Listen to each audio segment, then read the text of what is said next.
परिचय।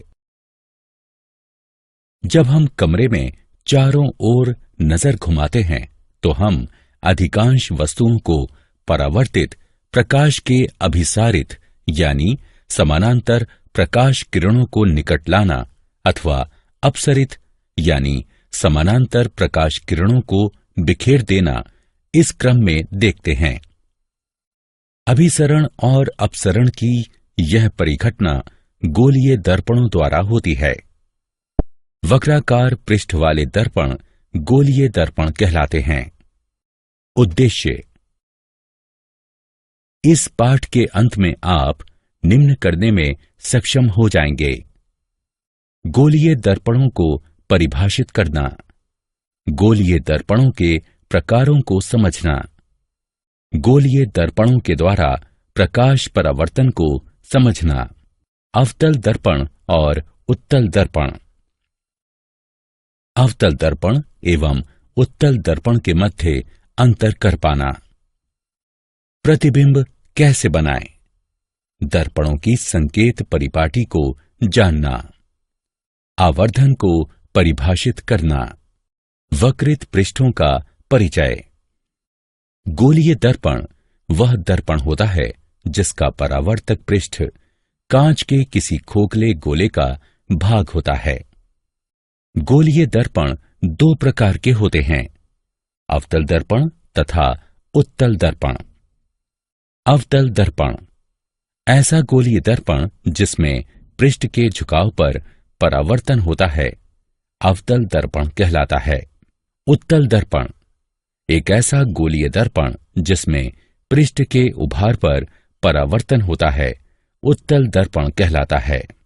गोलीय दर्पणों को समझने के लिए आवश्यक बातें। वक्रता केंद्र, यह कांच के उस खोखले गोले का केंद्र होता है जिसका भाग दर्पण होता है। ध्रुव, गोलीय दर्पण का केंद्र ध्रुव कहलाता है। मुख अक्ष, वक्रता बिंदु तथा ध्रुव से होकर गुजरने वाली सीधी रेखा को मुख्य अक्ष कहते हैं। दर्पण का द्वारक, दर्पण का वो भाग जहां परावर्तन होता है, दर्पण का द्वारक कहलाता है। मुख्य फोकस, मुख्य अक्ष का वो बिंदु जिस पर परावर्तित होने के बाद सभी प्रकाश किरणें समानांतर तथा अभिसरित हो जाती हैं, मुख्य फोकस कहलाता है। फोकस दूरी, यह ध्रुव और मुख्य फोकस के मध्य की दूरी होती है। अवतल दर्पणों के द्वारा प्रतिबिंब प्राप्त करने के नियम। वक्रता, त्रिज्या और फोकल दूरी के मध्य का संबंध F बराबर R/2 होता है। नियम 1, वह प्रकाश किरण जो मुख्य अक्ष के समानांतर है, इसके फोकस से होकर गुजरती है और दर्पण से परावर्तित होकर।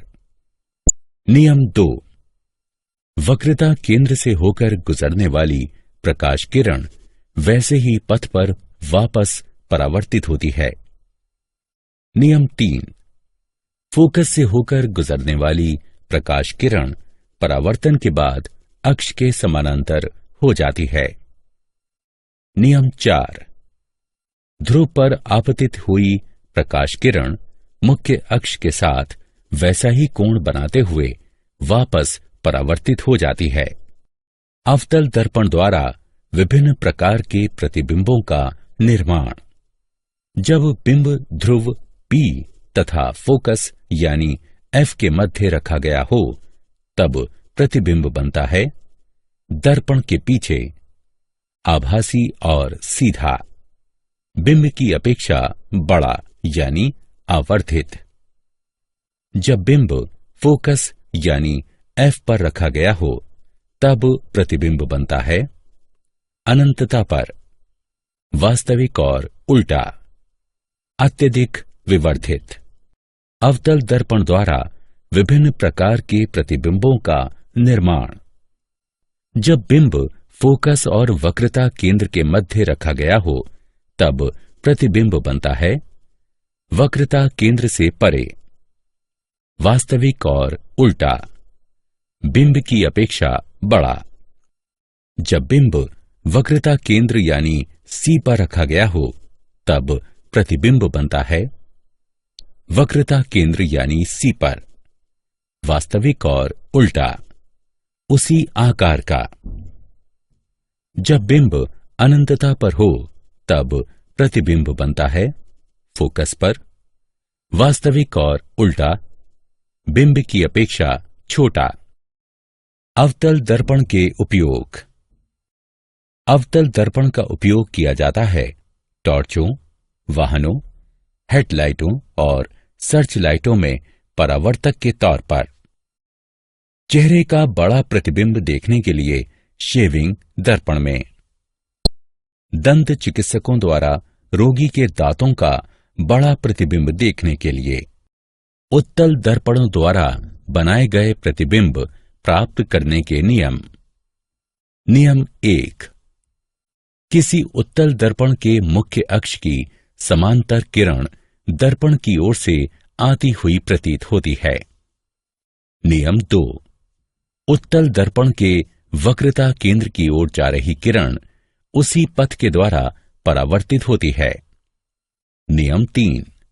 उत्तल दर्पण के फोकस की ओर जा रही किरण परावर्तन के बाद मुख्य अक्ष के समांतर हो जाती है। नियम 4। ध्रुव पर आपतित किरण मुख्य अक्ष के साथ उसी माप का कोण बनाते हुए वापस परावर्तित होती है। किसी प्रतिबिंब में निम्नलिखित विशेषताएं सदैव पाई जाती हैं। प्रतिबिंब दर्पण के पीछे बनता है। यह आभासी और सीधा होता है। यह बिंब की अपेक्षा छोटा होता है। अवतल दर्पण द्वारा विभिन्न प्रकार के प्रतिबिंबों का निर्माण। जब बिंब अनंतता पर हो तब प्रतिबिंब दर्पण के पीछे बनता है, आभासी और सीधा होता है, बिंब की अपेक्षा छोटा होता है। जब बिंब ध्रुव और अनंतता के मध्य किसी स्थान पर रखा गया हो तब प्रतिबिंब दर्पण के पीछे बनता है, आभासी और सीधा होता है, बिंब की अपेक्षा छोटा होता है। उत्तल दर्पण के उपयोग। उत्तल दर्पणों का प्रयोग वाहनों में पश्च दृश्य दर्पण के तौर पर पश्च भाग के यातायात को देखने के लिए किया जाता है। यह सदैव सीधा प्रतिबिंब निर्मित करता है। प्रतिबिंब का आकार छोटा होता है और इसीलिए हम पीछे चल रहे यातायात के विस्तृत क्षेत्र का दृश्य देख पाते हैं। दर्पण सूत्र और गणनाएं। प्रतिबिंब दूरी यानी v, बिंब दूरी यानी u और फोकल दूरी यानी f के मध्य का संबंध दर्पण सूत्र कहलाता है। 1/v जमा 1/u बराबर 1/f, जहां u दर्पण से बिंब की दूरी है, v दर्पण से प्रतिबिंब की दूरी है और f दर्पण की फोकल दूरी है। गोलीय दर्पणों के लिए संकेत परिपाटी। सभी दूरियां ध्रुव से मापी जाती हैं। आपतित प्रकाश की ही दिशा में मापी गई दूरियां धनात्मक मानी जाती हैं। आपतित प्रकाश की दिशा के विपरीत मापी गई दूरियां ऋणात्मक मानी जाती हैं।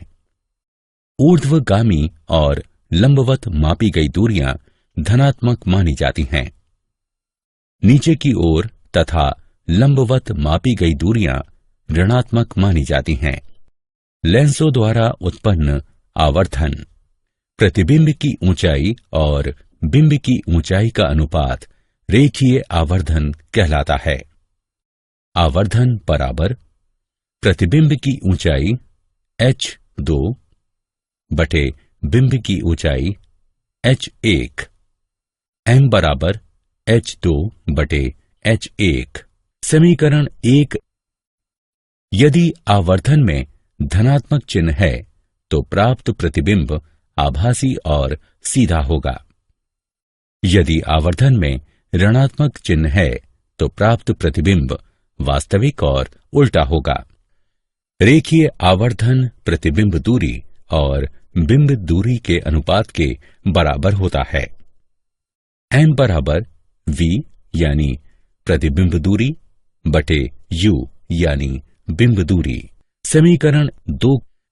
समीकरण 1 एवं 2 को जोड़ने पर हम पाते हैं h2 बटे h1 बराबर v बटे u। दर्पण में रेखीय आवर्धन m बराबर घटा v बटे u और लेंस का m बराबर v बटे u होता है। लेंस की शक्ति। किसी लेंस पर पड़ने वाली प्रकाश किरणों के अपसरण अथवा अभिसरण के परिमाण के माप को लेंस की शक्ति कहते हैं। उत्तल लेंस स्वयं पर पड़ने वाले प्रकाश पुंज को अभिसरित करता तथा उन्हें प्रकाशिक केंद्र पर फोकस करता है। इसमें अधिक शक्ति होती है। अवतल लेंस स्वयं पर पड़ने वाले प्रकाश पुंज को अपसरित करता है और इसे कम शक्तिशाली बनाता है। लेंस की शक्ति। लेंस की शक्ति को उसकी फोकल दूरी के व्युत्क्रम के रूप में मीटर में परिभाषित किया जाता है। लेंस की शक्ति बराबर 1 बटे फोकल दूरी। आवश्यक बिंदु। उत्तल लेंस की शक्ति धनात्मक होती है। अवतल लेंस की शक्ति ऋणात्मक होती है। लेंसों के संयोजन की शक्ति। यदि कुछ लेंस निकट संपर्क में रखे जाते हैं तो लेंसों के संयोजन की शक्ति लेंसों की निजी शक्ति के बीजगणितीय योग के बराबर होती है। P बराबर P1 जमा P2। किसी लेंस की शक्ति की SI इकाई डायोप्टर होती है। इसे D अक्षर द्वारा व्यक्त किया जाता है। क्या आप जानते हैं प्रकाश अपने पथ में बिंबों पर भौतिक बल लगाता है। प्रकाश बल प्रकाश पुंज की शक्ति को प्रकाश की गति c से विभाजित करने पर प्राप्त होता है। ऋग्वेद में लिखा है कि प्रकाश 3 प्राथमिक रंगों पर आधारित होता है। तीनों रंगों के मिश्रण से ही दृष्टि के सभी बिंब बनते हैं। सारांश। आइए हमने जो कुछ सीखा है उसे संक्षेप में दोहराएं। अवतल दर्पण में परावर्तन पृष्ठ के झुकाव में होता है। उत्तल दर्पण में परावर्तन उभरे हुए पृष्ठ से होता है। किसी गोलीय दर्पण की वक्रता त्रिज्या कांच के खोखले गोले की त्रिज्या होती है और दर्पण उसका एक भाग होता है। उत्तल दर्पण का फोकस दर्पण के पीछे स्थित होता है। प्रतिबिंब उस बिंदु पर बनता है जिस पर कम से कम 2 परावर्तित किरणें एक दूसरे को परस्पर काटती हैं। वास्तविक प्रतिबिंब सदैव उल्टा होता है और आभासी प्रतिबिंब सदैव सीधा होता है। सौर ऊर्जा के क्षेत्र में सौर भट्टियों को गर्म करने के उद्देश्य से सूर्य की किरणों को फोकस करने के लिए बड़े बड़े अवतल दर्पणों का प्रयोग किया जाता है। बिंब दूरी यानी u दर्पणों में सदैव नकारात्मक होती है। वह माध्यम जिसमें प्रकाश की गति अधिक होती है प्रकाश की ये दुर्लभ माध्यम कहलाता है।